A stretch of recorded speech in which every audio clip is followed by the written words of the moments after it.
नमस्कार। जानकारी के खजाना में पुनः आपका एक बार स्वागत करता हूं। दोस्तों, आज हम जानते हैं शरीर के किन वेगों को नहीं रोकना चाहिए। इनके रोकने से बहुत सारे रोग होते हैं, तो वह जान लेना उचित है। आइए जानते हैं भूख रोकने से क्या होता है।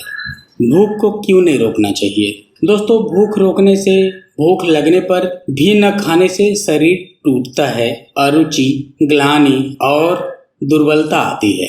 इसके अलावा पेट में सूल दर्द होता है और सिर में चक्कर आते हैं। दूसरा है प्यास रोकने से होने वाले रोग। प्यास रोकने से मुख शोष, मुंह का सूखना, शरीर में शिथिलता, अंगों में कार्य करने की अशक्ति महसूस होना, बहरापन, मोह, भ्रम, चक्कर आना, आंखों में अंधापन आना, ऐसे रोग हो सकते हैं। दोस्तों, इसके अलावा खांसी रोकने से होने वाले रोग। खांसी को रोकने से खांसी की वृद्धि होती है। दमा, अरुचि, हृदय रोग, क्षय, हिचकी जैसे और श्वास नालिका एवं फेफड़ों के रोग होते हैं। दोस्तों, कहीं से दौड़ कर आते हैं, व्यायाम करते हैं, तो थकान के कारण फूली हुई सांस को रोकने से होने वाले जो रोग हैं, आंतों एवं हृदय के रोग, बेचैनी हो सकता है।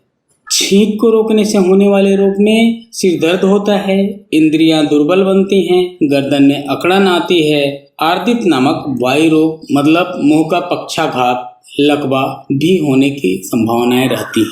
तो दोस्तों, इन वेगों को यदि रोकते हैं तो इन रोगों से आपको सामना करना पड़ सकता है। इसलिए रोके ना और इनको आने दें। स्वस्थ रहें। धन्यवाद।